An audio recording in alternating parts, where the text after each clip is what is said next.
Ladies and gentlemen, boys and girls, it is your boy Clifford Bonet from the Cliff Notes Projects presents. I had to bring it back. Nah, you know he's coming back. Introduce yourself, sir. Spike King in the action. What's up, everybody? Great to see all y'all. We had our first little show last week, Cliff. It went well. Like, it was my first time in the studio. We chopped it up for a little over an hour. It's like the Lost episode because no one's seen it yet. That's okay. It was a little practice.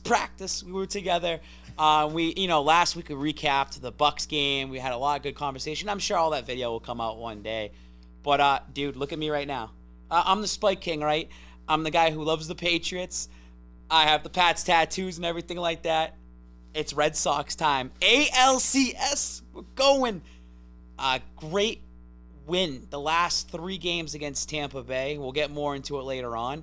And I said this, Cliff. They had a shot against Tampa. I didn't believe you. You didn't believe me? Nope. I said they had a shot. And I think they have a shot against Houston because that's who's going to win. Ooh. Houston's going to win tomorrow. And I think it's going to be Cora against his old team, Houston. Hold on, D. Hold on.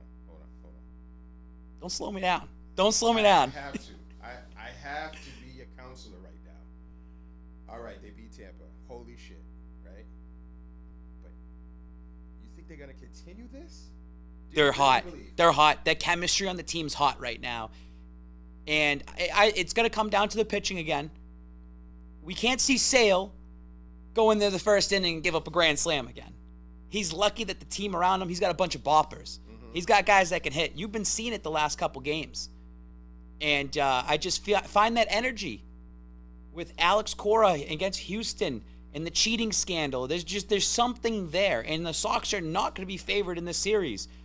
So I look at it as a bunch of idiots, right? The team, the chemistry, the people that counted them out. There was a lot of hype pre-trade deadline, pre-All-Star, and they just kind of faded off.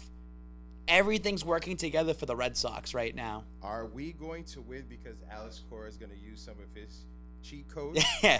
You have to cheat to win nowadays. That's you have to do it. That's fine. That's fine. You're not trying to win if you don't cheat, right? I mean, look at Fenway the last 2 nights, right? 2 walk-offs in a row. Unbelievable. And I have buddies that are down there. They're still down there right now as we're filming this, right? And there's such a home field advantage right now at Fenway. And it feels great, especially, it's been a couple years. I mean, 2018 was when they went to the World Series. And then 2019, a down year. Then COVID, so everyone hasn't been out. Mm-hmm. Dude, it's October. The Patriots just won this past weekend. You have the Red Sox winning, going to ALCS. You got the Bruins coming up on Saturday. They have their home opener.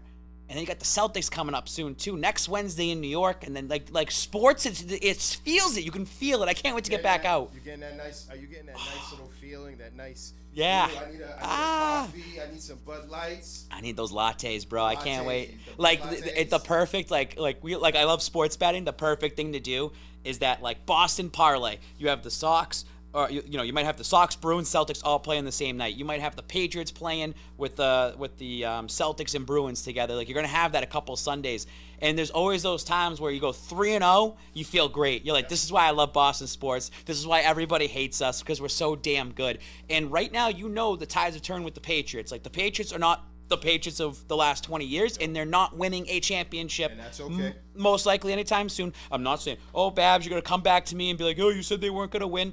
It's just, it feels good that a Boston sports team is in there, is relevant, and they are going to be on the national spotlight again. It puts us fans in the national spotlight again. I'm excited about that. Big facts. Now, let me ask you, you just brought up something, right?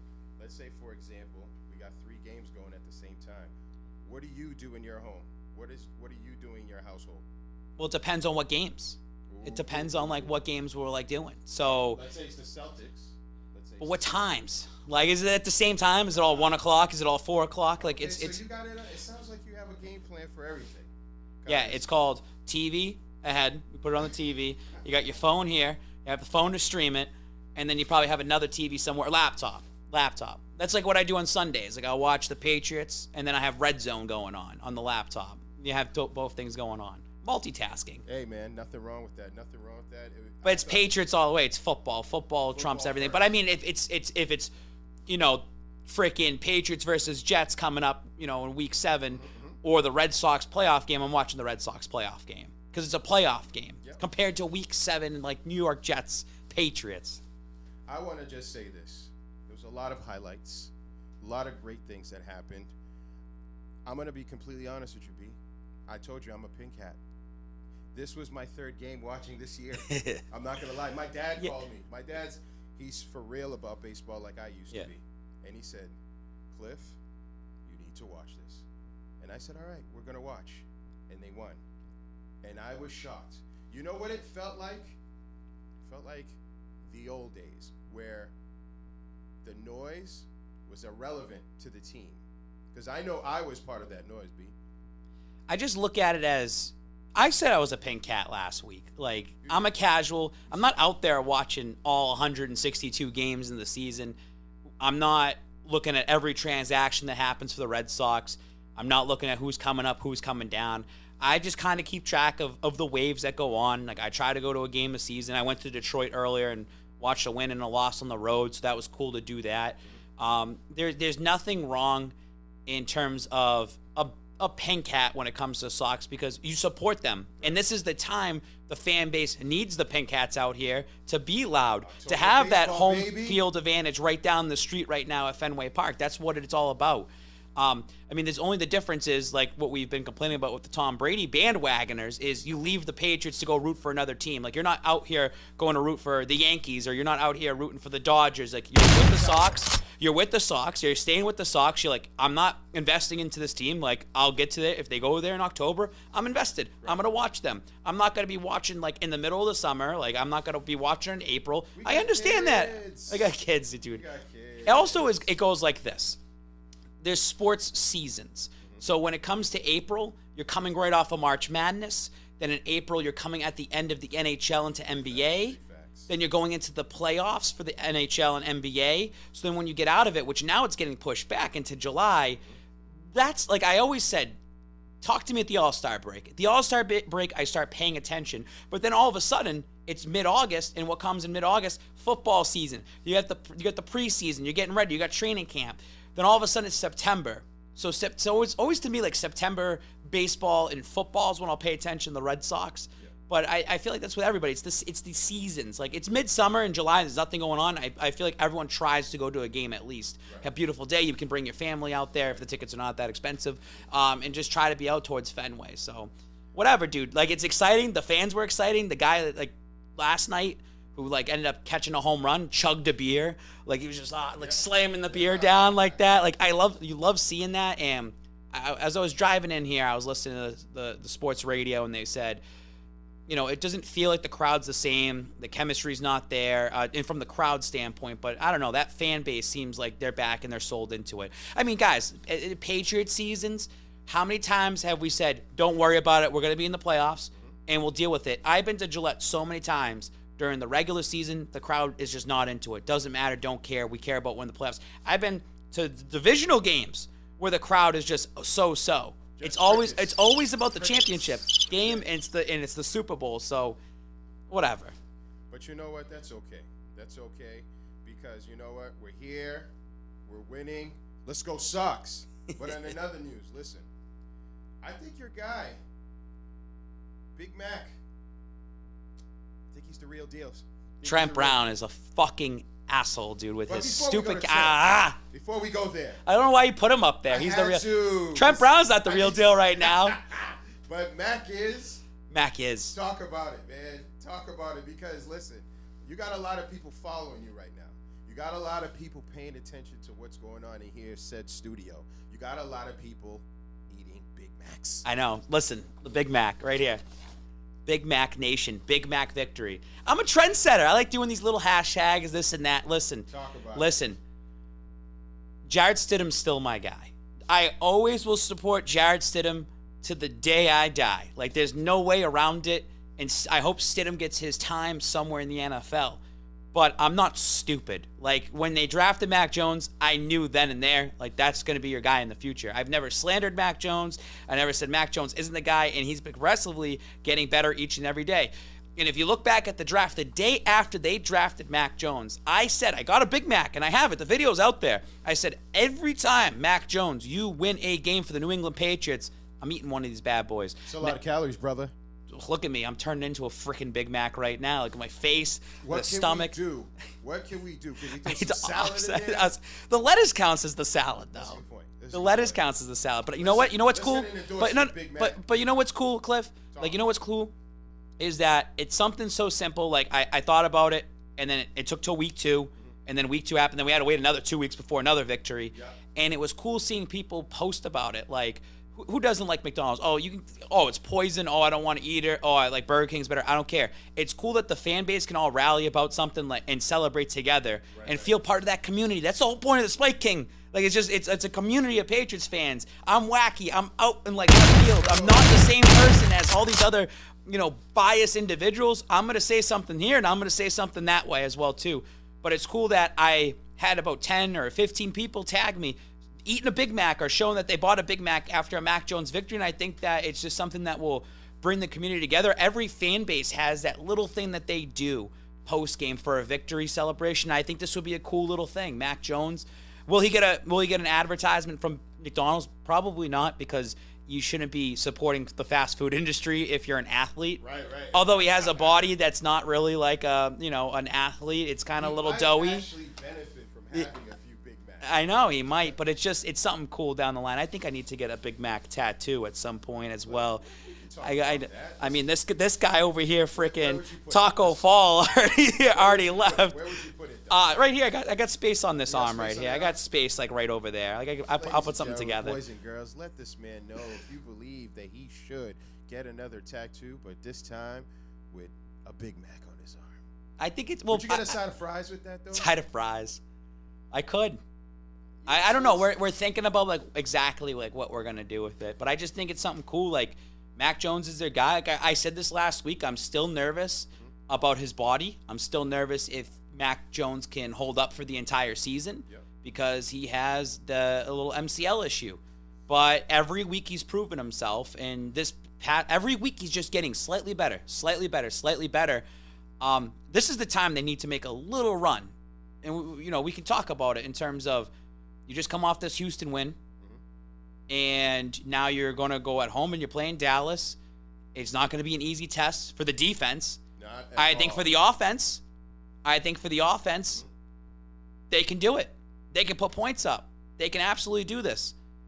You beat Dallas, you beat the Jets, you go into LA, that's your test of the season. And I know we're getting far in advance, but that's your test. That's your real test of the season. Good point. And I'm glad that you brought that up, because I was gonna slow the horses down just a little bit, simply because again, always ahead of myself. Guys, you and I have spoke about this, right? This guy, Prescott, he's just like, I think getting hurt actually helped his career. Yeah. Strangely enough. Not only that, their defense digs, and I don't want to go into it too much. We got to put up a lot of points. So Josh McDaniels, let the kid go. Another thing too, you said defense. Parsons is like a Bill Belichick player. Yeah. Bill Belichick is going to see Parsons live and respect him. Yeah. There's always a few guys out there that he respects, and he probably knew he wasn't going to get Parsons. Like, just like Chase Young, like he knew he wasn't getting Chase Young, but he respects the player individually, and we'll see him play. It's going to be interesting, and the Pats are 0-3 this year at home. They haven't won a game at home yet. That's like, you have to win, and you have to get the crowd into this. It's a 425 game. You have Romo and Nance calling the game. It's I like them, though. I like them. I'm going to have to call you for some therapy, man, because this guy, Tony Romo, sometimes he rubs me the wrong way. Why? I don't know. He seems fake sometimes. Yeah, I mean, there was a moment, because I think this is his fourth or fifth year. There was a little tiff between the two. Yeah, but I look at Romo as somebody that is a smart color commentator. Like, he knows what he's talking about. He can call plays before they even happen. He's trying to educate you. But also, last year when it was the Bills in Kansas City, and he said, don't sleep on the Patriots. Like, Romo came out and said that. Like, the Bill Belichick's going to retool this team. So he's going to give his kind of unbiased opinion about New England, especially going into this game now 2-3, and what they're doing going forward. And I think Tony Romo is going to give his very unbiased opinion about Mac Jones, and I trust what Tony Romo says on him. I'll go with you with that. It's just the fact that sometimes he just rubbed me the wrong way, just with like, I don't know, maybe it's just to keep the show going so it's not as dry. Nance is a little, you know. They're entertainer. You have to be an entertainer. You just can't. You can't just like look at the two guys they had for this past Houston game. I don't even know who their names are. My buddy texts me and goes, "Who the hell is calling this game? I have never seen these guys in my life." What CBS does is they have a pair of people they send to every game every week. They were like the last on the totem pole. Really? They go to the really, really shitty games, and they called most of the Houston games last year because they were really shitty. Right. So we pretty much saw like the Z group out of CBS for this past game, and it's good to have the A group that's coming in to Foxborough. Like if you're one that's watching at home, like I will be watching at home this upcoming Sunday. I'm not going to be there. Sorry, I got to be with the Twins. It's all right, family. Dude, it's different now. I'm so happy to see Pats Nation out there. I was so happy to see them in Houston this week. Silver Bullet was out there. You see that Brian Walsh, I Am Pats Nation, was out there on the sidelines and everything. It was awesome seeing that. I wish I was in Houston. I wish I was going to go to the Dallas game. I hope I go to the Jets game. It is what it is. It's a different life, but I'm still out here trying to create some content for everybody from a different perspective. I have a feeling that's going to change slowly but surely. Slowly. It's coming. Slowly. Send us out there. We'll be doing pregame shows out there. Before we talk about anything, because you did mention that the defense is really good over in Dallas. Can we talk about something that smells? It's not that Big Mac. It's just fucking line. Not line, but just secondary. Explain what is going on. I thought McCourty was the man. I thought McCourty's going to hold things down. I thought Jackson was the truth. What's going on? Help me out. Help me understand.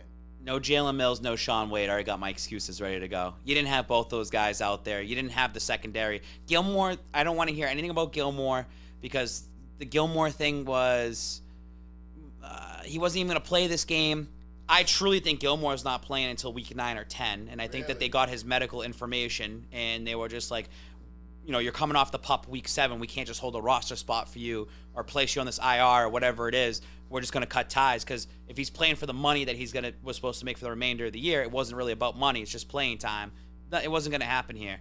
But the fact is that Sean Wade wasn't there, Jalen Mills wasn't there, and they just got absolutely burnt. They weren't ready for it. It was embarrassing because I'm driving into work that day. Mm-hmm. I didn't get to watch the game. I got to listen to it, which is good. I like to listen to Zolak and Sochi. I like Zo. Yeah, he's different to listen to. He tells it as it was like a 10-minute drive for Houston on the first drive of the game. They ate up so much clock. Yeah. You couldn't even get a stop at all. And I think that this was also a humbling game for JC because they pulled up the stats for the last 2 weeks and he has not looked good against both Brady and Mills. Mm-hmm. You made Mills look like a freaking top QB1 in the league. It was disheartening at halftime. And that right there is what really that pissed me off, right? So I'm actually listening to the game because I was in the garage and I was telling myself, you know what, this should be an easy game. Should be. Listen to it in the garage. Cleaning up the garage, I procrastinate a lot. And I said, all right, Dad's going to do some good shit. But like you said, I said, did I miss something? Did we score? I left, made the kids a sandwich, came back, and he still had the freaking ball. Yeah. It was unreal. Yeah. It was weird. It was, and I hate saying it, unpatriot-like. But I think it's time that people, hey, people, let me just talk to the people real quick. Talk to them. Do me a favor. Let's stop thinking, hey, this is going to change in the second half. This is what the Patriot of old used to do. This is no longer the Patriot of old. I know you see 3 of me. That's awesome. I hope this gets to your head. This is a different team. Let's allow coach to coach. Let's hope the players listen and produce. And let's see what happens. But more importantly for me, I would like them to finally let Mac Jones play. Because I did watch a few plays. He does get rid of the ball fairly quick. The guys are getting open. But our tight ends are really slow. Yeah. So third down conversions were great for Mac Jones. There was at one point in the game, it was like 1st and goal, and it's like check down, screen pass, check down, no score, or field goal. And Zolak was harping about this, I think, before halftime when it comes down to Smith and Hunter Henry. They don't block. They're not like blockers. Right. And maybe they came into the season thinking we're just going to be out on the outside and we're going to be running routes. Like, we don't have to do much blocking. But with the offensive woes that's been happening, it's like, hey, you got to pick up your pieces. But we're paying you all this money. Like, we expect you to go out there and catch a few balls. And, again, like, when you're in the red zone, why aren't you throwing to your tight ends, McDaniels? Like, what are you doing? It's just I feel like they're trying to limit Mac as much as possible. But, again, like, we're progressing every week. Mm-hmm. Mac Jones looked fantastic, going toe-to-toe with Tom Brady and going toe-to-toe with the Tampa Bay Buccaneers defense. You know, at a home game, he impressed everybody.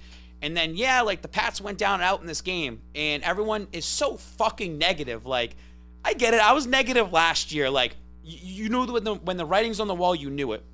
But the difference with last year is you had former MVP Cam Newton coming in here, and Cam Newton's not your future. He's a one-and-done or a 2-year type of guy, and that's it. You have to look at, all right, even if, like, they like lose to Dallas next week, as long as Mac is progressing as a quarterback, it's a good problem to have. It's not your quarterback problem. How many teams out there have a quarterback problem? Their team's kind of ready to go, but the quarterback is holding them back. Tampa Bay Buccaneers, Jameis Winston, the 30 for 30, not the ESPN one, the touchdowns and interceptions, and they go 7-9. And what happens next year? You bring Brady in and a couple added pieces on offense, and they win the Super Bowl. But it was the same pretty much built defense around there. They were ready to go. So we have a good problem with Mac Jones as he keeps progressing, and the confidence in this team. The second half, they flipped the switch, and Mac Jones got a fourth quarter game-winning drive, got them down there. Hey, you know, Cliff, what I was happy about? Nick Folk hitting a 50-plus yarder, and they let him do that. And I know it's in the dome, but you go the week before that, and he missed it. He redeemed himself. Like Nick Folk redeemed. No, I understand he missed the extra point. I understand that. Whatever, those happened, but he made the field goals. And there was also elements, right? People, I know everyone, again, the old Patriot way. Well, the old Patriot used to be able to cut the ball, kick through the sleet, the snow, the hurricane, everything. We literally, you remember the movie Men in Black? Yeah. You know that fucking pen? Whatever it was, we need to flash Patriot Nation. It's like, we need you to forget. Forget the past. It's done. It's done. And you're so right with that kick. Like, it was needed. I think it was a morale to say, hey, listen, that part of the game does still count. Yeah. Even though I'd like to see more touchdowns. Yeah, but you trust your kicker. They trusted him against Houston. They let him go right back out there. And look at how the league is with kickers. Belichick's still trying to find that next replacement, but wow, you went from Adam Vinatieri to Steven Gostkowski, and then you go to Nick Folk.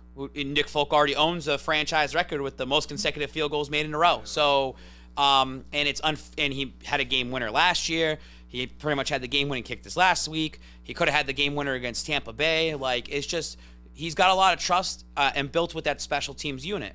I would just like them to start opening up the book. Yeah. The kid looks like he could throw, right? And if you're going to lose, at least try to lose with the attempt. But what to book? Score. But wait. We actually have to stop using this phrase because I'm the same way. I'm like, let it rip, Mac. Like let McDaniels. I look at McDaniels. Like right now, I'm talking to McDaniels, right? I say, Josh, let the kid rip it, Josh.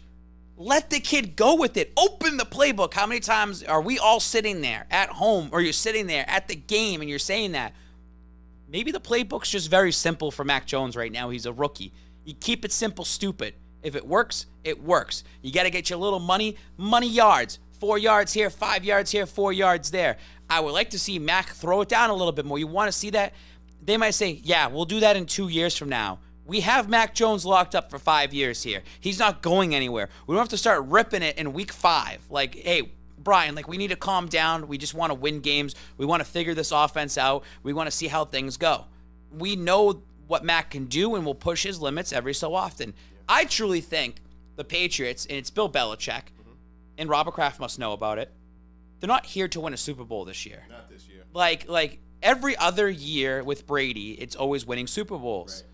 In 2001, when they had Tom Brady starting, they weren't thinking we're going to win a Super Bowl. They're just saying, let's get our, sophomore QB in there and see how things go. once you get your team going, that's when you can kind of say, all right, we can make a run for it. These are our expectations. Now, Bill is always about, we're winning football games. We're here to win football games. We're here to win football games. That's it. He wants to just keep winning. And I think us as fans need to, I think last year was good to be kicked in the nuts and just say, hey, you guys need to get kicked down a peg for a little bit. You guys got to think about me, dude. How much winning I've seen over these years. This is what the rest of the league feels like. Like, yeah. Like we're going to be back there, and I think what we should be aiming for, like, I want to be a homer. I'm always going to say, oh, we're going to have 15 wins. Oh, we're going to have 13 wins. But when I look at this team, 9-8, you're over 500 with the rookie quarterback, or you get into the wild card, that's awesome. Like, that's a huge win. Anything else on top, that's gravy. That's fine. But if this team ends up being like a 5-win team, we have trouble. Like, there's some trouble there. They should be better than that. And you could already tell in the first couple games, this season could have already been flipped. And, Cliff, this is why I'm saying it's so important. If you beat Dallas, you beat the Jets, you're 4-3, and then you head into Halloween Day. You're out in L.A. Halloween Day in L.A. And you just – and that's where the Super Bowl is going to be, by the way, too. And you're playing Justin Herbert, who's in his sophomore year, who looks absolutely fantastic. I saw him at the Combine a couple years ago. I was like, this kid's got it. And they went 7-9 last year. Their 7-9 was better than your 7-9. And look at what that team's doing right now. But if you can go in there into LA, and I say that's the make or break for the season, Cliff. And I know I'm getting ahead of myself. No, you gotta win against Dallas. You gotta win against the Jets. But you're 4-3 in LA, and you go against the Chargers. You win that game, you're 5-3. You just beat the LA Chargers, who are probably going to be at the top of their division in the hard West division. You win that, you're 5-3. You're going to the wild card. You have momentum on your side. You lose that game, you're 4-4. That's what your season is. You're a 500 team for the rest of the way. I said this. We said this. Buffalo's real. Buffalo looks legitimate. You're playing Buffalo in December, though. You have a chance to get your team from where we are right now on October 11th, October 12th, whenever you want to watch, October 13th, 14th, whenever you watch this. Right now, October, November, December. You have 60 days before you play the Buffalo Bills. Your team can be different. They can be on the same page. The chemistry can be there. Mac Jones can be very comfortable. The defense can get more comfortable. Hell, you know what I was excited about this last week? Rubbing your stomach. Jamie Collins. Look at that, Jamie Collins. Baby. He's back. It was awesome to see that. A little contribution there. Dante Hightower, I've shit all over him. I said he was going to retire. He actually was the best linebacker out there. He was one of the best defensive players. Like, that's what we need to see. You got to keep talking shit. Well, he was supposed to retire. I'm going to help you out with something. I want Juergens to pull the ads away from this guy. Like, he's got to stop looping up. Listen, B, you might not know this, right? But black people sometimes, we get chafy when it comes to this time. So we got to put a little lotion. We got to lube up, you know? But this guy here, it's too much. So you're saying Damian Harris got too much of that lotion. That lube? Look how he's behind me smiling. What kind of lotion do you think he uses? Like, what's your go-to lotion? Go-to lotion for me is because I steal it from my wife. She uses Dove. For the kids, one of my granddaughter who's with us, she has eczema, so we use Aveeno. So if it's summertime and I don't really want that greasy feeling, I use the Johnson & Johnson baby lotion, but it's like water basically. But this guy here, dude, something's going on. So Buck Wild Jeff messaged me, DM'd me. Shout out to him, and he said this. It was pre-game. I wish I sent you the photo before this. Pre-game on the Patriots Instagram, it's Damian Harris holding a football, walking into that stadium, and he screenshotted it and sent it to me and said, he's going to jinx himself. And what ended up happening? And the same thing happened his first time that he fumbled in week 1. It was 3 or 4 days before the game, and the media was talking to him, right? You know, he's up there and he's playing with the football. He's going like this. He's holding it. He's playing with it, holding it. And who was it? It was Brandon Bolden, I think, said, yeah, he just carries a football everywhere. They're trying to punch it out and stuff like that. He's jinxed himself. I know what jinxing's like. I know what the jinx life is like. Don't dude, do it. Stop holding the football, Damien. Just stop doing it.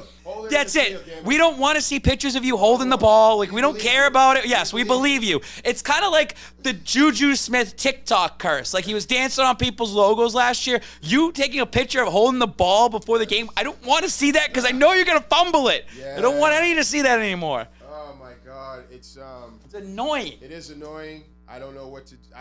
He just got to cut the shit. Cut the shit. Just stop. Cut the shit. Cut the shit. But you know what?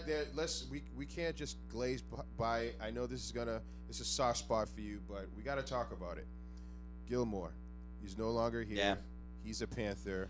We got a 6th rounder for him next in 2023, right? Yeah, that's a while away. That 6th rounder is a throwaway. That's what do you think happened? Brady was a 6th rounder. What happened? I said is that it was a money issue at first, and he wanted an extension. And I'm Team Bill. I'm Team Bill and his decisions. Bill Belichick paid this man from Buffalo and brought him in here, and everyone scratched their head. No one believed it. Unless you were probably a Buffalo Bills fan, you're like, wow, they just got a good player. But even them might have scratched their heads. And we scratched our heads, and the media scratched their heads, and everyone talked about it and said, why are you paying him so much? And he was worth every single penny. Got a Super Bowl. Now, all of a sudden, you're at the end of his contract. He was got Defensive Player of the Year, too. Super Bowl. Getting them to a Super Bowl against Jacksonville.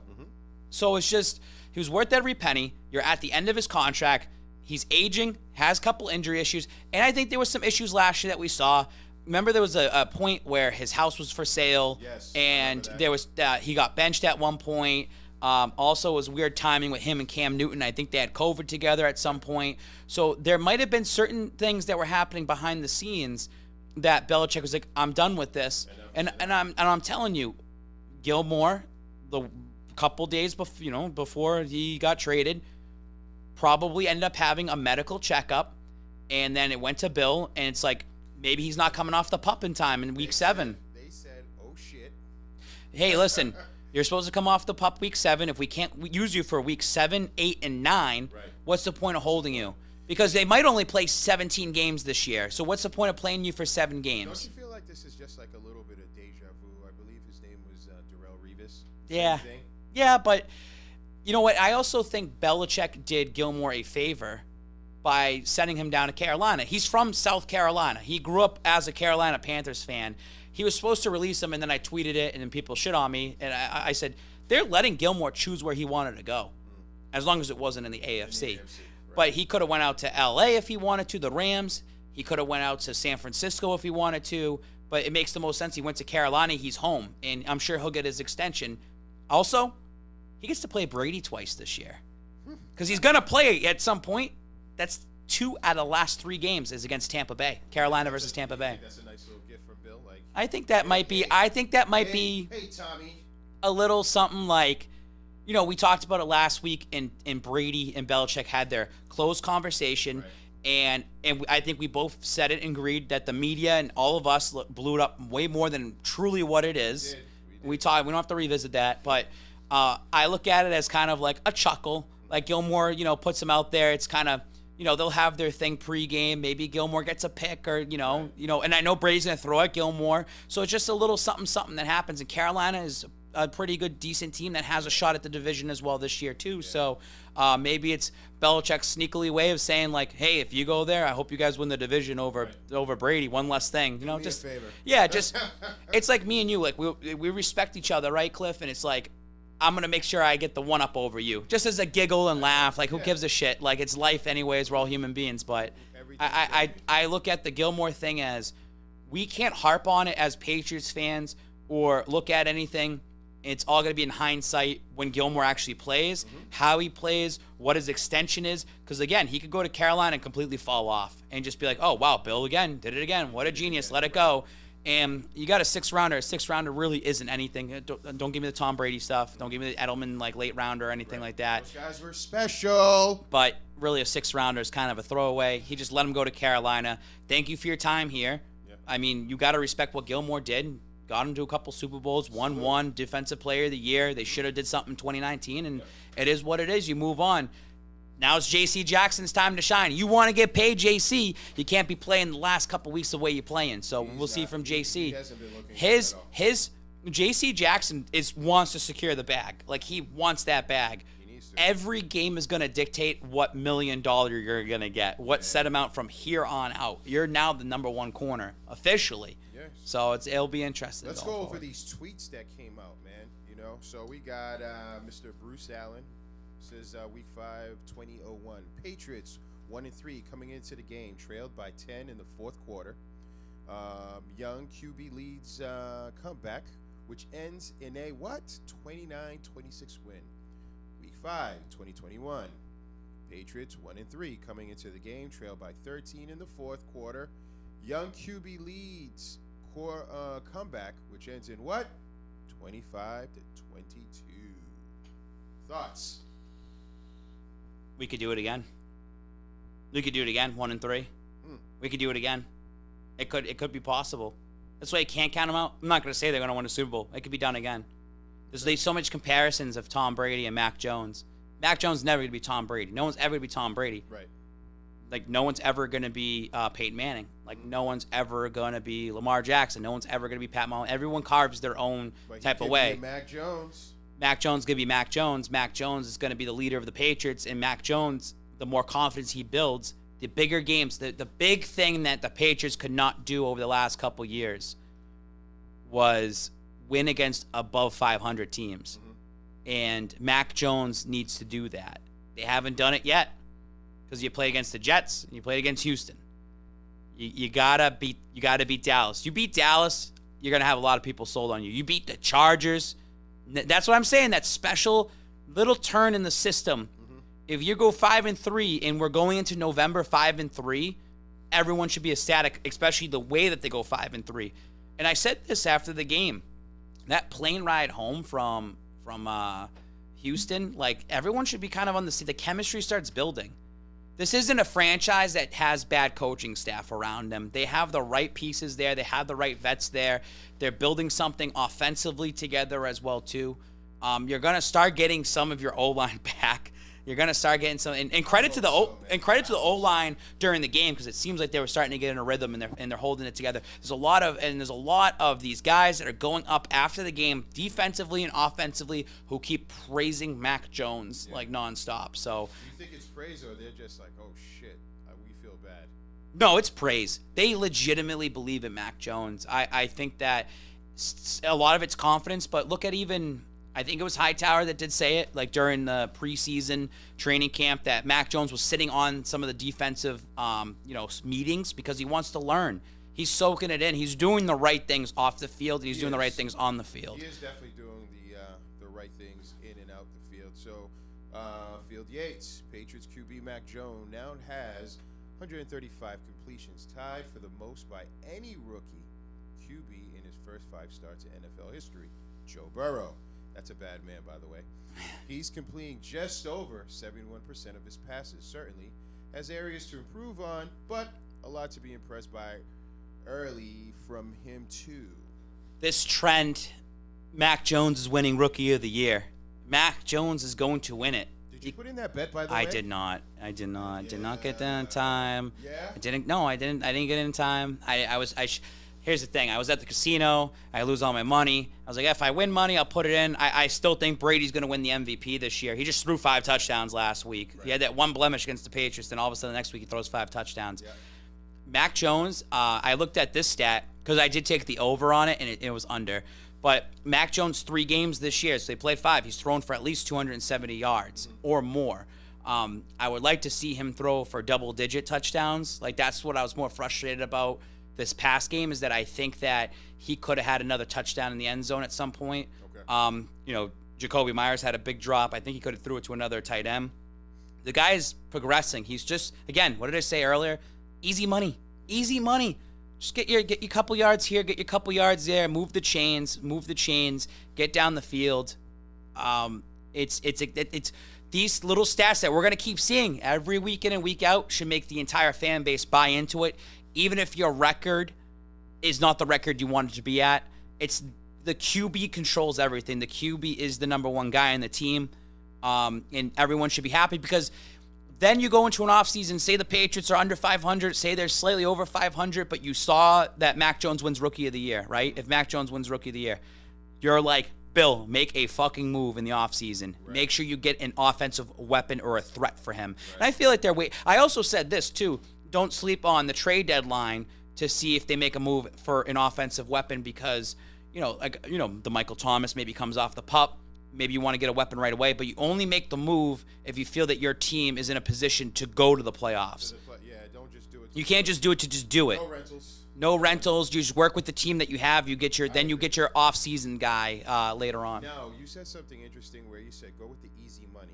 Easy money. I think that he might be struggling with that because in college he didn't have that easy. He had the big boy, the big guns. Well, it's different. He's got to. I mean, you're remolding a quarterback in a way of like, this is our system. This is what we're gonna do, and we have time on our side. It's not like Belichick's on the true hot seat and he's getting fired if they don't go out there and just win like 10 or 11 games this year. McDaniels isn't going to go anywhere. I've always said this, and I got to freaking find that article about it. It's when Bill Belichick came in 2000, he laid out a playbook or a game plan and says, Kraft, this is what we're doing. It's a 5-year or a 4-year plan, and this is how we're going to get to the Super Bowl. That's exactly what he's doing with Mac Jones right now. Last year was kind of like, gut the team out. We have to restart, get our money back up. Okay, this is what we're going to do here. And this could be year 2. This could be year 1, but this is year 1. By year 3, so in 2 years from now, when Mac Jones is in his junior year, he should be really caught up. Like, that team should be in the AFC title game. Like, the way that they're progressing right now, you can start seeing it as a team. They still need certain pieces. You still need a secondary. You got to figure that shit out by next year. You need another offensive weapon. You need you need to find your new Joe Tooney. Like, you need to find that new guy on the O-line that helps you out. But you also have, though, what's different now than what it was before is you have a stronger AFC, right? Yeah, you do. And it's weird seeing some of the teams. Yeah, they're not going anywhere.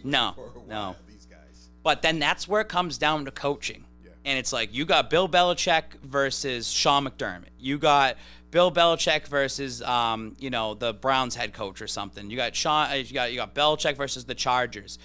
Belichick wins. It's going to come down to coaching. But I will say that Belichick's coaching has been very iffy these first few games. We talked about it last week. The 10 men on the field. We talked about, like, you just looking a little lost out there. And even Belichick knows that he has to get his coaching staff back up to where it needs to be. So it's a hard reset, but it's not like this organization is going to be a one and done. Like, look at the Jaguars, one and done with Bortles. Look at the Colts when they had Andrew Luck and they were kind of like one and done and they have to redo their whole entire organization. The Patriots are just, we're going to find the right players. We're going to keep moving. We have some vets. As the vets are starting to leave, we have guys that will take their place that we trust. And there's a tide that's changing. It sucks as a fan and a biased fan I want to go to the Super Bowl every year. I want to go to the AFC title game every year. But to realize as a fan, too, and say, I want to see this kid progress because, guys, I don't want to blow my load this year. I want us to go to another 3 Super Bowls in 5-year span, 7 years down the road. We're talking all the shit now, and then we're going to all look back on it later on. And we live in such a short attention span world. It's like you'll probably forget all about this. But it's like they're building Mac Jones to have success for the next decade. Because guess what? By the time Mac Jones is starting to roll it and really get going, Brady's most likely out of the league. He's in kind of not an afterthought because the big thing last week was how he said he's still going to be part of the community. He's still going to be part of New England. Right. You got to pay him to be here, by the way. He's not going to just come here to be like, I'm coming here. You got to pay him for events just like these other guys. Making all that money all these years. Dude, these former players don't just come out for, maybe Edelman because it's like, hey, we're honoring you, but they have to come out for this. But you're still going to have Brady part of the organization, and it will be nice to see in a couple years from now that Mac Jones is trending on the upward. Mac Jones looks good, and Brady comes back and kind of has that support for the kid, for the organization, because I know that Brady still has a special place in his heart for Robert Kraft. He still has a special place in Bill Belichick. And I said, at the end of the day, what the narrative's going to be, Brady's the all-time greatest quarterback of all time. He's got 7, maybe he'll have 8, maybe he'll have 9 Super Bowl wins. But as long as this Pats organization with Mac Jones can get back to a Super Bowl and win a Super Bowl, it's all even. It all washes. Everyone wins in that situation. No, I agree. They're doing the right thing. I'm going to go back to what Bill said, though. It's posted, it says, Bill Belichick on Mac Jones. Always counting on him to do the right thing. He really does it at a high level.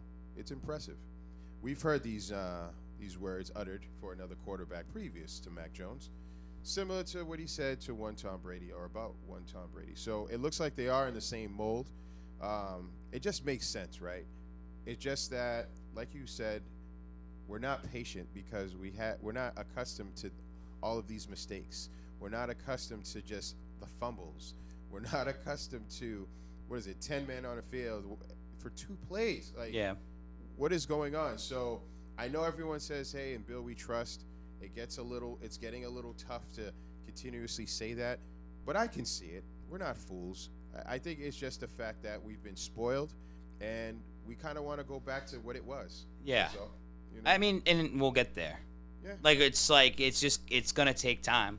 But who knows? Like, that's the whole thing about the 1-3 and the 2001 and what we've seen out of the team. There's still hope that you can turn around. We all want to have hope. But if the season becomes a lost season, let's say you lose to Dallas this upcoming week, and you're now 2-4. Say the Jets come in and beat you, or you beat the Jets and now you're 3-4, and you lose to the Chargers, and now you're 3-5. There's a possibility you're 3-5. Yeah. You lose to Dallas, you lose to the Chargers. What sucks is a lot of the fan base is going to disappear for the season. I'm done. I'm over with it, because that's what happened last year. Mm-hmm. I'm actually interested to see how many fans would show up for the remainder of the year, going to the road games or even going home games. Cold weather. And what's the point of going when this team's not going to win anything? Right. So ticket sales, a fan like me, because I don't have season tickets, guys, I would love it because it's just cheaper to get in there. That's cool. That's cool. Yeah, get us in there. But I, as a fan, would then not be negative like I was last year. Last year I was a pull the plug. This fucking team sucks. Like, I don't care about Cam Newton anymore. This ain't going to work. And I supported Cam Newton. I Cam stand for a month, and there was a reason for it. But it's just, I look at the team and just say, you got to look at the progression of Mac Jones now. Like, just change your perspective on the season and try to look for the highlights of Mac Jones as he keeps progressing. Because the league stops paying attention about you, and Belichick probably will love that. There's no more media attention now on them. Right. That's when you can start working on the craft of Mac Jones, and I think that's where you have to hit it next year. Like, you have to hit it if you don't hit it this year. But there's such a possibility they can do it this year. Look at Matthew Judon. Wow, what a segue. That actually is a cool segue. I didn't have that planned. That was not planned. We're just that good. Hey, you're good back there. Really, really, really good. I have to add a couple more adjectives in there. Really good football team. We're going to make that clear in the next few weeks. This man, honestly, I need to wear a hoodie over this to have the red sleeves, the red sleeves out. He does his thing. He's good. We've been looking for a man like him for so long. So here's the thing. He has 6.5 sacks already on the season. Chase Winovich had 5.5 last year, the whole year. So he's already worth every penny. This is Stephon Gilmore all over again, in a way. If you want to use the recency bias, you paid someone big bucks from a different team. They come in. A divisional team, by the way, too. Yeah. Buffalo Bills, divisional team. You took Gilmore from them. Baltimore Ravens, they're a divisional team in a way because you play against them and you have history against them, and you got Matt Judon from them, and you say, I know how to use him. I know how to use him, and the Baltimore Ravens didn't. And that's what Belichick's doing, and this is the perfect guy for Bill Belichick. He's the perfect guy because Hightower is going to be gone after this year with his 1 year left. Kyle Van Noy is going to be on his way out too. Collins is probably going to be in and out for a cup of coffee. This is your leader. This is your future captain. This is the guy that's going to be leading the defense for them, Matt Judon. He's worth every penny so far, and he says the right things. And what's great, and I said this last week, and I said it the week before, is that he has zero ties to the New England Patriots in any sort of way in their winning ways. Yes. He wants to come here and win. And make his own. Yes, like I said this going into the Brady game, he was pretty much the guy that was told, you have to hate Tom Brady because you're from Baltimore. You go out there and you take him down. So it was good that last week it's not a distraction. And then this week, just going out there and he's getting the fan base to buy into him. That's the transition pieces you kind of need going forward as the New England Patriots. Well, his work excited. Is doing everything. I need to get his jersey. I need to wear the red sleeves under it. I got to get his jersey. I think I'll follow you with that. But I still have the same question I had last week. What is Chase? What is Winovich doing here? I don't understand it. I think he's getting traded. There's going to be that's going to be at some point he's going to get traded. We're going to have a party when it happens, okay? I don't hate Chase. I don't hate Chase as we don't hate him. He just doesn't fit. He doesn't fit. No. And like I said, he's too little. Like, let's be honest. Chase is a distraction too, a little bit. Like, just the way he talks, the way he holds himself out there. He really thinks he's like that guy. He's a I'm not saying he's a bad human being. He's a good human being. He's a good. Just talk talk about players, yes. guys, because everyone's gonna twist you. Yes. Dude, Spike King hates Chase Winovich. Spike King hates him. Cancel Spike King. Nope. He doesn't like him. I'm gonna go to a game. I'm gonna run into Chase Winovich, and I'm probably gonna get eaten like a Big Mac. But it just doesn't fit the New England Patriots, and I don't think that him and Belichick kind of just don't fit each other either. So I feel like he's one or two screw up away from just saying we'll see you later. Prove me wrong, because plenty of people prove me wrong in the past, Chase. Like, that's it. You're trying to be something a little bit more than you're not. Just go out there, shut your mouth, and play football. That's all I want. Listen, I think you've been making some calls. You've been right on a few things. So you know what? I'm gonna be wrong on a few things too. Like it's gonna be part of that. It's part of the game. But you know what? I have a lot of people that have emailed me and actually text me, personal friends. They're like, hey, is there any way he can give us some picks? Because it looks like you know what you're talking about. So what did you do? You did a little homework. So we put a little bit of things up together. Let's talk about this first one. This one here. This one here. I'm gonna let you talk about it. I like these little graphics you make. Thanks. I don't appreciate it. No, like literally people listening, because there are people watching this. People texting me. Let's talk right now. They're saying the Instagram, it's a little bit weird how it's shaped. Like right now I look good on Instagram. Yeah, but then when it goes to wide, tell them to go to Facebook. Yeah, so Facebook. YouTube. Listen, this is a transition period. We're learning what we're doing. YouTube's gonna be the big thing. You know what I care about more is the after, when it's out there and stuff like that. It's gonna be there tonight. As soon as we're gonna get it. It's there. Yeah, it's there. We're learning as we go. Let's go. All right, let's go to our picks. All right, first of all, Babs parlays. There's no parlays here. We're gonna go pick to pick. The Babs parlay of the week.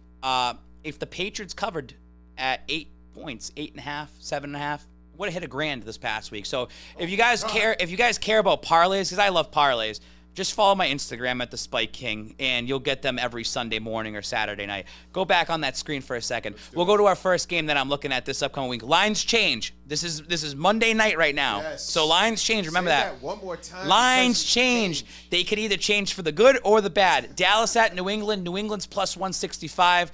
They are not the favorites. Dallas is the favorites by 4.5 points.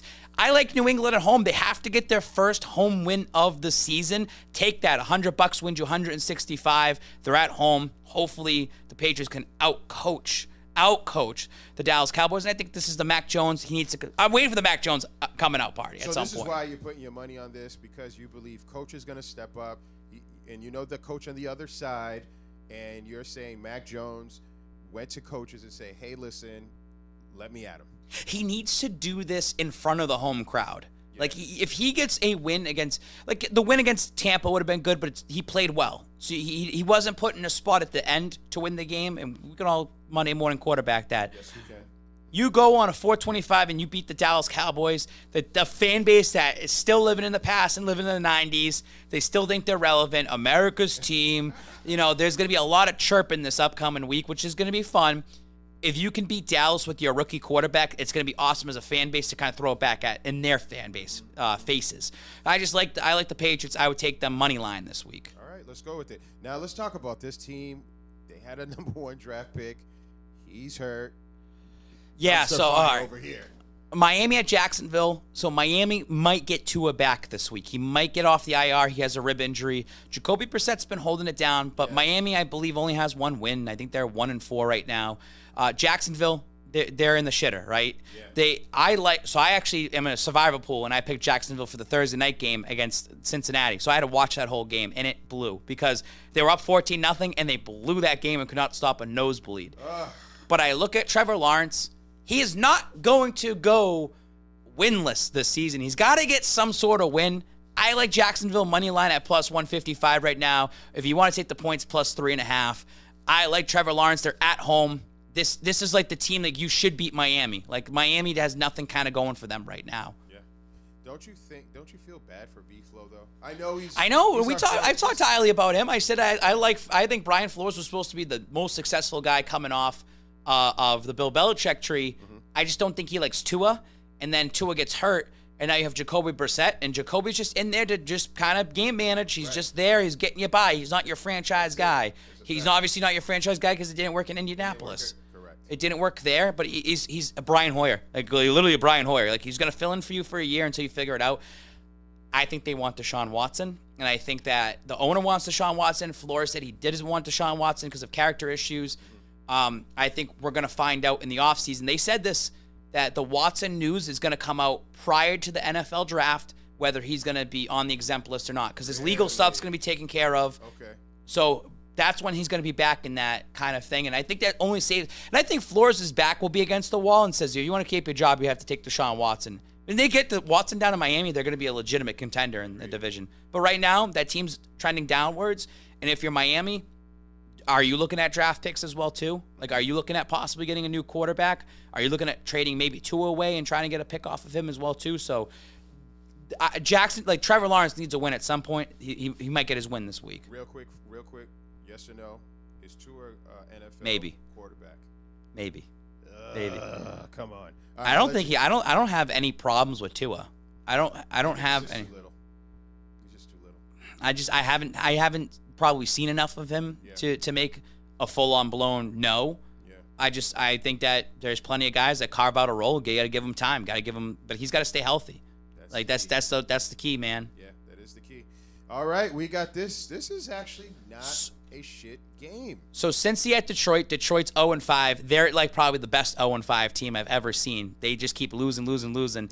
Mental weakness from the head coach to be crying like in their post game. These guys have given so much good effort. I can't believe it. So we don't know what Joe. The reason why the Lions 3.5, I think, is because we don't know what the hell's happened with Joe Burrow. Yeah. He got hurt in the last game. That's why I said lines can change. Joe Burrow could be playing. That line might jump up to 5.5, 6. I like Cincinnati. Joe Burrow's going to play. I would take Cincy in this game. I just don't like Detroit. Detroit is Detroit. Yeah. Detroit's themselves. I think they stink. Like, that's what happens. Cincinnati is seeing what's going on in their division. They got to keep up with it. Everyone counts. Maybe you take the money line. I just like them 3.5. I like them straight up 3.5. All right. Let's talk about these guys here. KC at Washington football team. First of all, guys, I went 6 for 7 in spreads last week, like this past week that happened. I have somebody, shout out to Nikki. I help her out with her picks every week. I think you win like $4 or $5 grand. I got 6 out of 7 right. So these spreads, I do a little research into them. Doesn't mean like, I don't know what I'm talking about. Go back to that graphic. Kansas City has been exposed. They got completely walloped by Buffalo. It's the Brady effect. I was talking about this, and I wanted to mention it. Every time Brady beats a team in the Super Bowl, that franchise is never the same. I love watching the Kansas City fan base crumble for years. Like, more than I like the Buffalo fan base because of who they are, and I've gotten to meet with them. I hate Kansas City fan base. They are fraudulent, absolute fraudulent fan base. I like the Washington football team at plus 220. You bet 100, you win 220. You can take the points at 6.5. It's in Washington. I want to see the Washington football team. They're not that great, but maybe it's a Taylor Heineke game. Maybe he pulls something out of his ass. Maybe Chase Young sacks Mahomes a couple times. Maybe. You never know what ends up happening off that team. I like Washington this week. I just want to see the downfall of Kansas City. Well, since you hate KC so much, I have a little nugget for you here. I don't know if you saw this little tweet going on. Yeah, Brittany Matthews, Lynn, Mahomes, future, whatever she is. Refs are never in our favor. And then this tweet came from, she's actually from Boston originally. She's a transplant, a Midwest transplant. That is a Kansas City fan. I looked into her bio. Yeah. And she's pretty much saying, girl, you need to stop. And she's pretty much saying, listen, bitch, I've been following this team forever. We don't need this from you. Look at it. Got the, you're spoiling it right there. Got the other things. Oh, there you go. All right. So she says this is bigger than, and she's pretty much saying this is bigger than you, me, or any one of the players. And she said in the nicest way possible, shut up. You're telling somebody that has spent a ton of money in your franchise to shut up. You are going, we've already had Jackson Mahomes pouring water after somebody after a loss. You've had Brittany who talks multiple times. How many times has she looked in the camera afterwards and goes, I told you we were going to win. Like, I was so upset at Kansas City winning the Super Bowl because of her. I didn't want them to win because of her. Oh my God, she pisses me off so much. She's just, and I get it, you're supporting him. If I'm Patrick Mahomes, I got to be pissed off. Yeah. Because it's like, I have fucking my brother Jackson to deal with, and I got my fucking wife, my baby mama, like to deal with as well too. She's got her head game must be so strong. Because there's got to be some reason that she gets to stick around. And you know what? He's loyal. It's ride or die or something like that. But there's got to be something there that keeps them together because my God, Patrick Mahomes, you're a $500 million quarterback who's got so much around him going forward. You do not need both of these by your side. You got to pay them to shut the hell up. Agreed. Pay them. Give them $1 million and say, like, dude, just do not post. I don't want to see your TikToks, Jackson. Here, make your money this way. Go do something else. Like, go sell candles. Listen, do not tweet. Like, I don't want to see these tweets because what ends up happening, Jackson, Patrick Mahomes has to start answering these questions now in front of the media. And what's going to happen is, and he's going to realize this. Yeah, you're a Super Bowl champion, Pat. Like, that's cool. No one's ever going to take that away from you. Like, no one ever takes it away from Aaron Rodgers. You're going to be the new Aaron Rodgers. Like, you're going to be kind of in that spot where you're going to be respected. You're going to be respected by a lot of the fan base because of your athleticism. He's a good – I'm not saying he's never a bad quarterback. You're just never going to win the big game anymore. And these other distractions are going to start piling up around you. And when you start having bad seasons or a bad year or bad couple seasons and things aren't working your way, these distractions get a little louder from the media. They start talking about it a little bit more because now the expectation is in Kansas City, you guys got to go to Super Bowls every year. You guys got to go to AFC title games every year. And it's not going to happen every year. As you just said, the AFC is getting better. Much better. Everyone's getting better. The Pats are going to get back into it. And you're not going to have the same team that you have again. You're going to have to, do you trust that organization to remold that team and to give you the players that you need? Because once you lose Kelsey and once you lose Ty God over there, they're done. They're going to be somewhere else. So I think that these distractions are going to pile up. And you know what? It's kind of tough because, like, is Mahomes the type of player to be like, whatever, I won my one ring. Like, I got my money. Like, who cares? We shall see, and I think that's possible, too. We shall see. No one's chasing Brady anymore. Like, there won't be a quarterback that's chasing Brady, and like, we might have to until they win like 2 or 3 Super Bowls in a row. Like get that at a young age. At a young age, they have to do it at a young age. And like, once you win one and maybe have a couple bad seasons, you might lose that same passion and drive. Like, it's gonna be hard to kind of do that. So I mean, once you win 1 or 2, you're respected. Like, 2 rings get you in the Hall of Fame. Maybe Aaron even Rodgers, 1 ring. Aaron Rodgers. That's all I have to say. He's got what, 1 ring and that's it. He's a Hall of Famer. He's a Hall of Famer. Eli Manning got 2 and he's a Hall of Famer. You're welcome, Eli. Joe Flacco's got 1. He might sneak into a Hall of Fame one day. Like, he might sneak in, but quarterbacks make it. Put Trent Dilfer in there. I know. My God. Terry Bradshaw's in there, and the only reason is because he won 3 Super Bowls. He was a terrible quarterback. Steel curtain, but too much distractions. Let's talk about these guys. Minnesota, Carolina. Minnesota, I believe, is a 1-win team. It's at home. Sam Darnold has looked fantastic this year. I did not watch them against the Eagles. I cannot talk to you about that right now. I just know it's at home. Carolina's at home. I think Christian McCaffrey is practicing this week. I think we might see Christian McCaffrey back. I don't know if he played this past week either. Don't count me on it. No. When I'm not at home watching the games, I have no idea what the hell's going on. When you're at the games, you have no idea what's going on around the league. And it's Monday night, so I haven't really dug into every single thing right now. Carolina's at home. I think Carolina's a good team, and I think Carolina needs a win to keep themselves in the division where Tom Brady is going to start slowly pulling away if you don't catch up right now with them. Mm-hmm. And let's talk about this last game here, which I think is going to be a fun one. Surprising in this. So Arizona's plus 115. They're the underdogs, and they're 5-0. They're the only 5-0 undefeated team right now, and they're the underdogs in Cleveland. Now, Cleveland just had their shootout against Justin Herbert and the Chargers. There was an interesting play where Eckler was going to try and run out of time, and the Cleveland Browns defense grabbed him and like pulled him in the end zone just because they wanted the ball back. That was smart by the Browns. The Browns are fun to root for. I have no disrespect. I call them paper champions and all that, but they're fun because you want to see a city like that have a little success. You know, it's cool like when LeBron brought one in there. Because I've been out there a bunch of times. Cleveland's a fun city to be in, and the people are nice and respectful. So you kind of want to root for just a little bit, not too much, just a little bit. So your money's here? My money's on Arizona because they're 5-0. They're 5-0, and it's just like, wow, that's a game that Arizona could go into and stomp on them and just say like, hey, by the way, we're still like the legitimate team out here. Yeah. I mean, I think Arizona already played against the Rams and won that game. They've already had like a divisional game. I like Arizona going forward. I think Arizona's going to be that team that might end up finishing with the best record in the NFL, but they might lose in the playoffs. Like if they go up against a Tom Brady, and there's no disrespect, it's just Kyler Murray. I think you're just too young. That team just hasn't been there yet. They don't know what to do. When the playoffs come, it'll be a different story. And the Brady effect will be real too, because if it's Tom Brady having to travel into Arizona for an NFC title game, it's going to be a lot of Tampa Bay fans there. It's going to be a lot of Brady fans there. So you won't really have a home field advantage there in Phoenix. Nope. Well, you know what? Before we go here, I'm going to switch things around because I want to end the podcast here with a funny. But so we have two more items. Let's first talk about what you broke today. Let me see if I can get it on screen because this was literally last minute, guys. So please don't kill the messenger. This is how I have it. All right. And this is the... Oh, boy. Yeah. We got to. Can you read it off to us? I will. So Gruden's messages were sent to Bruce Allen, the former president of the Washington football team, and others while he was working for ESPN as a color analyst during Monday Night Football, the sports network's weekly primetime telecast of NFL games. In the emails, Gruden calls the league's commissioner, Roger Goodell, in quotes...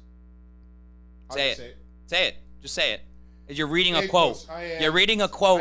I don't even like saying it. Cancel culture can't cancel you. You're reading a quote. You're reading a quote from something. Just say it. Spoken. Roger Goodell, a quote-unquote faggot and a quote-unquote clueless anti-football pussy, and said that Goodell should not have pressured Jeff Fisher, then the coach of the Rams, to draft quote-unquote queers as a reference to Michael Sam, a gay player chosen by the team in 2014. Wow, that was a while ago. Yeah. So So what I was trying to dive into this was this already came out prior to the Raiders game this past week, that he had called one of the players. I don't remember. We don't have the quote, so this is out of context. Something about pretty much a black man having Michelin tire lips. So yeah, that's no good. No bueno for that one. And what happened, from what I read, and we talked about it before we went on, was that because of what was going on with Dan Snyder, and they're trying to get as much evidence against him to fucking get him out of there, they went through 650,000 emails in that organization.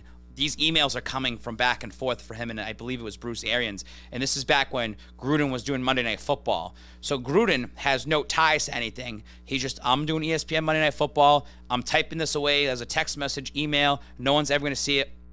It's going to be seen. If you type it out somewhere, if you post it publicly, it's there. Just like your nude Snapchats that you people send to each other, it's out there in some server. Someone has your nudes out there. I'm telling you. So anything you post, the only times that you can't find anything, if it's written down, documented like that way, and you rip it up afterwards, or we talk one-on-one and nothing's bugged. Like, that's the only time you'll get away with it. I don't like how people, Cliff, are trying to say, oh, well, he said this 10 years ago. And it shouldn't come out. Like, who cares? It was 10 years ago. He's still he's like, what? He's 50 now? Like, he was 40? Is it right for a 40-year-old to be saying all that stuff? Racial, homophobic stuff? It's not right at all. It's never right to do that. It's never right to do that. I think it's these young kids that are 21, 22 that have might said stuff when they're 15, 14, 13. I can get that being a young, immature kid. But once there's a cutoff, like once you're kind of an adult, let's say I would say 16 or 15, because you know what the hell's going on around you. Once you say those things, it's a no-no, and you deserve to get the highest punishment possible. I'm going to say 25 because I think there's a study out there that says that your brain's not fully developed. Not fully developed, correct. So if you're 15 and you're dropping the N-word and you're saying it everywhere, and then you're 25, 10 years later, and then that comes out, it's okay. I'm not saying that it's okay, but they shouldn't have the consequences. Shouldn't be as severe. Maybe it's the Canadian in me. I'm more so forgiving because I think a lot of people tend to say shit out of like fear or just being around, say certain crowds, and they'll be like, oh shit. If they're saying, I'm going to say in kind of the peer pressure, the leader type, peer pressure and follow the leader type of syndrome. But I think once you're 25, your nuts drops, and you need to be a big boy, big girl. and know what's right. There should be no defense for John Gruden in this. Like, Gruden, it's just no. like, Gruden, dude, he's literally a burnt grown yourself. man making racist and homophobic emails and sending them, thinking he's probably laughing when he's sending them. Look at this joke I'm gonna send off. Yeah. And unfortunate for you that you thought that like it wasn't gonna get tied into anything. Now, he only lasted with the Raiders for 3.5 years. He under 500 record total. No playoff appearances, no championships. He signed a 10-year, $100 million contract with that team.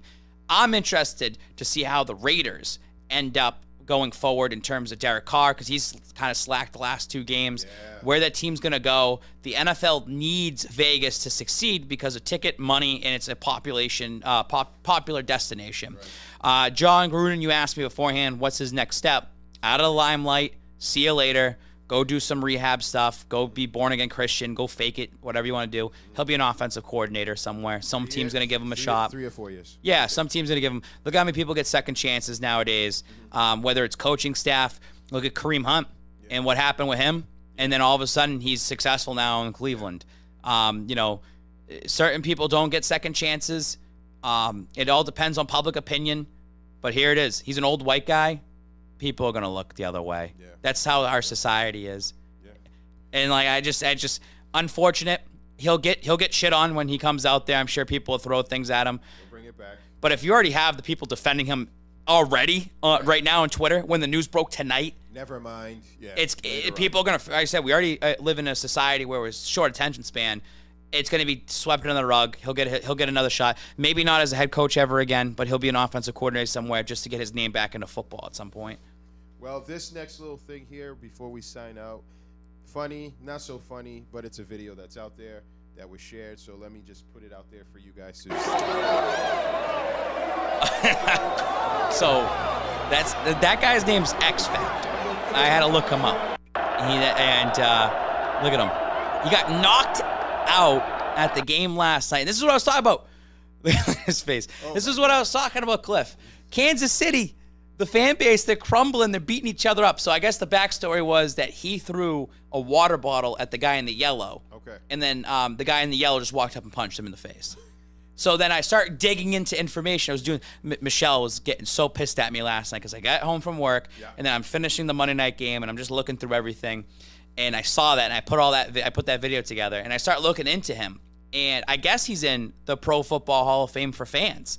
So the Pro Football Hall of Fame has a fan section, and that guy is part of it. I have no idea why. And in his bio says that he's like, a Kansas City Chiefs super fan, and he's a Kansas City Chiefs super fan. I do tons of stuff for charities, blah, blah, blah. And you got knocked the fuck out. And then you start seeing the Kansas City fan base reach out, and they are messaging, on commenting, and they're all saying, I guess he's a little racist. Maybe I think he was making fun. I was scrolling back, he was making fun of somebody that couldn't speak English. You had people saying he's super annoying, that he is an asshole in public. So he kind of deserved it. He ended up being shit. So fuck him. Fuck him. That's pretty much what it is. So what I want to see happen? If he's in the Hall of Fame, we're gonna get your ass in the Hall of Fame. Yeah. No, not me, dude. No. So listen, I wouldn't say I'm a super fan. I'm just a fan. I threw some eye black on and I yell, and I have a weird name, Spike King, which we'll get rid of one day. But as we move forward and we keep doing transition, I like to do the stuff we're doing right now. Right now, sitting in this motherfucking studio at 1 a.m. almost. And this is the shit that I like. This is the stuff that I want to do going forward with you, in this production and as we keep going forward and for everybody at home. That's how they know me. There's already a real super fan out there, and it's Patriots Silver Bullet. That is a super fan. That's the guy that deserves to be in the Patriots Hall of Fame. He deserves to be in the Pro Football Hall of Fame. And this year, I want to push him to be Pat's Fan of the Year. I was a semifinalist last year. I was only a semifinalist because I knew how to push buttons a certain way, and I did it during a COVID year, so it kind of got escaped. What I want to do in my community is nominate these people out there that deserve it. And Silver Bullet has been doing Silver Bullet since 2001, since that first Super Bowl, and is still doing it. He's been a season ticket holder for friggin' 35 years. He's been brought to games since he was a little kid in the bleachers. Wow. And those he has it all. He bleeds New England. He stays loyal. That's a super fan. The nicest guy. He was just down in Houston. Everyone talks so highly about Keith. That's his real name. and they respect him so much. That's the guy that deserved the limelight. Not fucking X Factor. X Factor getting X Factored. Fuck X Factor. I like the silver bullet and I like that. Silver bullet. We need to bring him on board. Yeah, no, Silver. Yeah, we'll go to. He's awesome. He's amazing. We've seen a lot of him so far.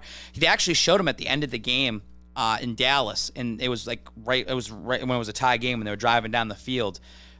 You can't miss him, and I'm glad that he's getting more love now post Tom Brady era, because he wasn't built through Tom Brady. He was always a Patriots fan. He did the silver bullet gimmick, which stuck on. He's great with kids. Does a lot of charity driven different things with charities, always giving back to the community.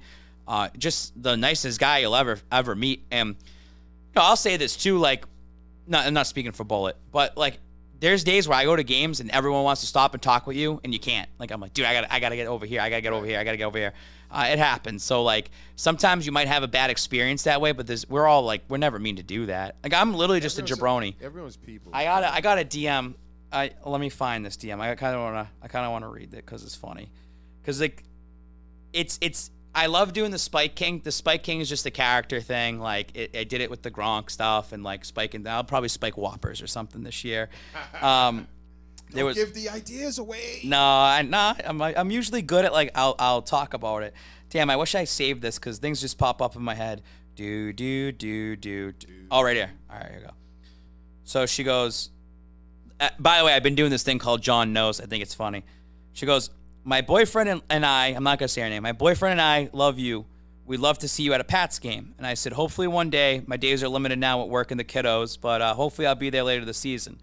She goes, listen, I saw you at the Jets game with you and GRD and you walked by us, but I got so starstruck and shit and I didn't say hi with the frowny face.